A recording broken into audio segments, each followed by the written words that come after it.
हो जाइए तैयार और 2 मिनट में जानिए टेलीविजन से जुड़ी टॉप 5 खबरें। तो चलिए दोस्तों, अब हम शुरू करते हैं अनुपमा सीरियल से।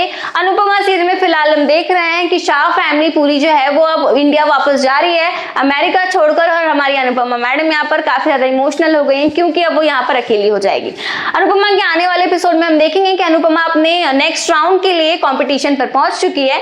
ऑलरेडी वो डेंजर राउंड में है और यहाँ पर उसे कुछ ही इंग्रेडिएंट्स मिलेंगे जो कि 15 मिनट में उसे कुछ डिश बनानी होगी नेक्स्ट राउंड में पहुंचने के लिए। और यहाँ पर हम इसी बीच ये भी देखेंगे कि अनुपमा बीच कंपटीशन में कहीं जाने लगती है और यहाँ पर जजेस उसे कहते हैं कि अगर वो गई तो वो डायरेक्टली एलिमिनेट हो जाएगी। तो चलिए अब हम आगे बढ़ते हैं परिणीति सीरियल से। परिणीति सीरियल में फिलहाल हम देख रहे हैं कि यहाँ पर नीति अपनी चाल चलती रहती है और यहाँ पर वो शैली को अपने लाइफ से निकालने के लिए शैली पर झूठा आरोप लगाती है जबरदस्ती का। जी हाँ, बिल्कुल सही सुना आपने, यहाँ पर नीति शैली पर जबरदस्ती का आरोप लगाएगी। और अब आगे आने वाले एपिसोड में यहाँ पर हम देखेंगे कि शैली जो है वो नीति को किडनैप कर लेगा और किडनैप करके अपने दोस्त के घर ले जाएगा और उससे सच उगलवाने की कोशिश करेगा। यहाँ पर हम देखेंगे कि शैली नीति को टॉर्चर करेगा ताकि वो सच्चाई उगल दे अपने मुंह से, और यहाँ पर शैली इसलिए ये सब कर रहा है ताकि वो अपने आप को इनोसेंट प्रूव कर सके। चलिए हम आगे बढ़ते हैं सुहागन सीरियल के साथ। सुहागन सीरियल में फिलहाल हम देख रहे हैं कि यहाँ पर बिंदिया मैडम का एक अलग ही रूप सामने आया है। वो जैसे सीधी सादी थी अब उसके पूरे अपोजिट हो चुकी है और वो घर वालों से बदला लेते हुए भी नजर आती है।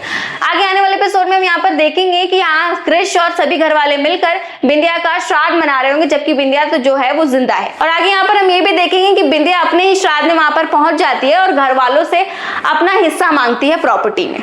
तो चलिए अब हम आगे बढ़ते हैं उदारिया सीरियल के साथ। तो जैसा कि मैंने आपको बताया था कि यहाँ पर हान्या की सच्चाई सभी को पता चल गई और महर जो है वो हान्या को लेकर बहुत ज्यादा गुस्से में है और बहुत जेलस फील कर रही है उससे, क्योंकि उसे लगता है कि हान्या उसके पापा को और सभी फैमिली मेंबर को उससे छीन लेगी।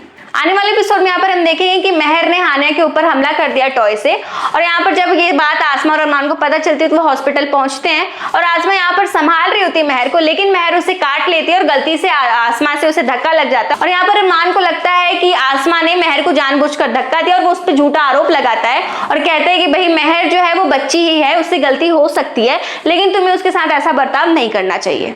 तो चलिए अब हम आगे बढ़ते हैं सीरियल मंगल लक्ष्मी के साथ। तो फिलहाल यहाँ पर हम देख रहे हैं कि जिया और कार्तिक का एंगेजमेंट जो है वो टूट चुका है, क्योंकि जिया यहाँ पर अपना डिसीजन बदल लेती है, कार्तिक के साथ एंगेजमेंट करने से वो मना कर देती है। और यहाँ पर हम देखते हैं कि बेचारा कार्तिक जो है वो काफी ज्यादा टूट चुका है। अब आगे आने वाले एपिसोड में हम ये देखेंगे कि यहाँ पर मंगल जो है वो कार्तिक और लक्ष्मी का शादी करने का सपना देख रही होती है और वो चाहती है कि कार्तिक और लक्ष्मी की शादी हो जाए। और यहाँ पर हम ये भी देखेंगे कि कार्तिक जो है वो अपनी दिल की बात सबको नहीं बता पाएगा, वो मंगल को और सभी को नहीं बता पाएगा कि वो जिया से प्यार करता था, और हो सकता है कि कार्तिक और लक्ष्मी की शादी हो जाए। तो दोस्तों, आपका क्या कुछ है कहना इन सभी सीरियल को लेकर, ये हमें कमेंट सेक्शन में जरूर बताएं और ऐसे ही अपडेट्स के लिए बने रहे हमारे चैनल टेलीटशन के साथ।